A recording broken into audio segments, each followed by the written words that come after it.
Bismillahirrahmanirrahim. Assalamualaikum warahmatullahi wabarakatuh.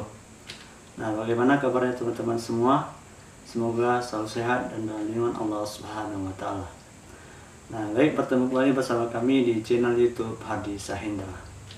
Nah, pada kesempatan ini saya sedikit ingin berbagi pengalaman bagaimana sih kiat-kiat atau tips-tips agar kita bisa mendapat beasiswa di bangku perkuliahan.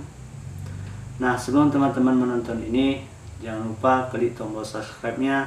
Semoga dengan adanya video ini dapat membantu teman-teman yang berniat untuk melanjutkan pendidikan ke bangku kuliah.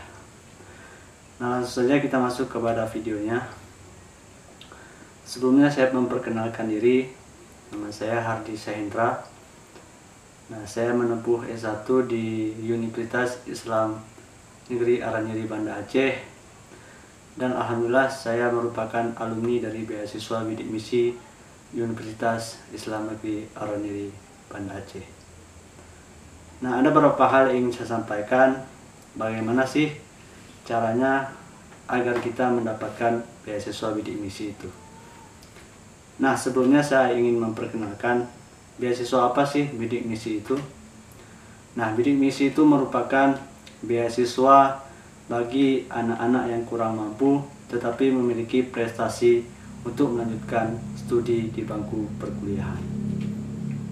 Nah, teman-teman tidak usah khawatir.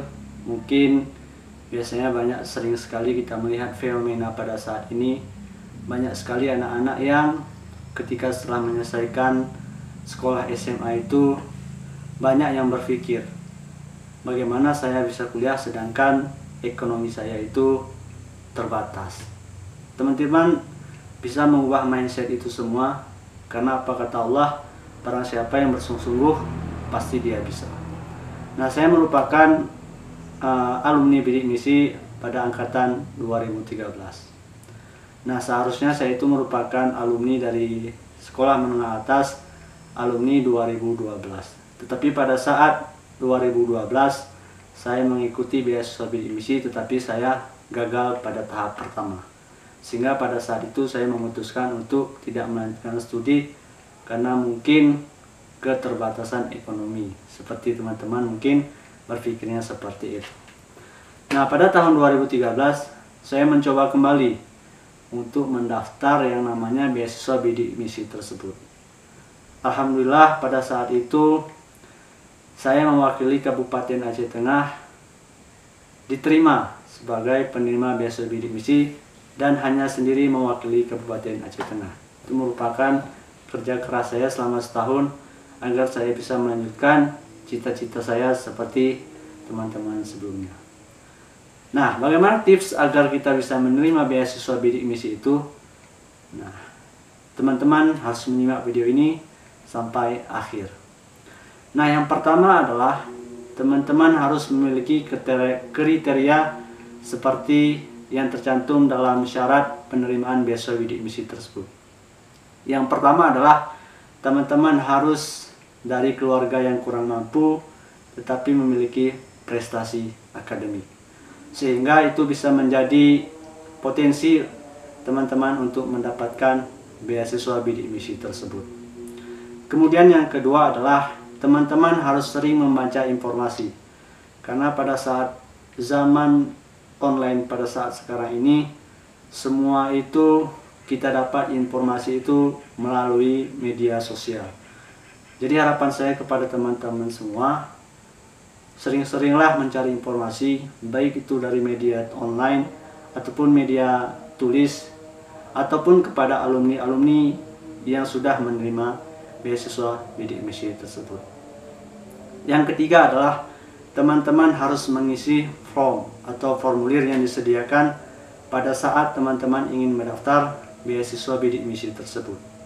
Nah, jadi teman-teman harus teliti, baik itu dari identitas, alamat, pekerjaan orang tua, sampai ke foto rumah. Teman-teman harus menyertakan itu semua secara detail, karena jangan sampai nanti ada satu kolom yang tidak terisi, maka itu menjadi fatal bagi teman-teman semua. Kemudian yang keempat adalah ini yang sangat penting bagi teman-teman semua, yaitu menyiapkan berkas. Nah, pada saat saya 2013 mendaftar untuk mendapatkan beasiswa bidik misi ini, saya bersaing dengan ribuan mahasiswa lainnya. Tapi pada saat itu hanya diterima 63 orang. Alhamdulillah pada saat itu berkat berkas saya yang bisa kita katakan hampir sempurna, alhamdulillah kita diterima sebagai penerima beasiswa bidik misi. Nah, pada pemberkasan tersebut yang perlu teman-teman siapkan adalah sertifikat sebanyak-banyaknya. Nah, misalnya teman-teman memiliki keterampilan pada saat sekolah menengah atas, baik itu dari bidang kepemimpinan, bidang organisasi, bidang olimpiade, dan lain sebagainya. Itu perlu teman-teman cantumkan ketika pemberkasan penerimaan beasiswa bidik misi tersebut. Nah, oleh karena itu, ketika beasiswa itu berjalan, maka pemberkasan merupakan hal yang paling penting di dalam penerimaan beasiswa tersebut. Jadi pihak kampus akan mempertimbangkan bagi teman-teman yang memiliki akademik sangat bagus, didukung dengan prestasi yang sangat bagus, ditambah lagi dengan sertifikat yang mendukung, maka insya Allah teman-teman akan diterima sebagai penerima beasiswa bidik misi itu sendiri. Kemudian yang kelima adalah jangan lupa berdoa. Nah, karena kekuatan yang paling kuat di dunia ini adalah dengan menggunakan doa. Jadi ketika teman-teman setiap melakukan seluruh kegiatan, baik itu kegiatan yang bersifat duniawi ataupun kegiatan yang bersifat ukhrawi, nah teman-teman harus iringi dengan doa. Kemudian yang terakhir yang sangat penting adalah restu orang tua. Nah, restu orang tua ini merupakan hal yang sangat penting di dalam kehidupan kita, karena di setiap langkah kita, restu orang tua merupakan hal yang sangat urgent, yang sangat penting agar kita mampu mewujudkan apa yang kita wujudkan. Nah, apa sih kelebihannya kita mendapatkan beasiswa bidik misi tersebut? Yang pertama adalah kita ditanggung selama 8 semester oleh pemerintah. Artinya bahwa ketika kita menuntut ilmu, kita itu dibayar oleh negara. Bukan kita yang membayar kepada pihak kampus, tapi negara yang membayar kepada kita.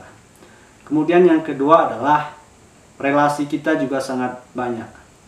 Karena bidik misi ini mencakup seluruh nasional ataupun seluruh Indonesia.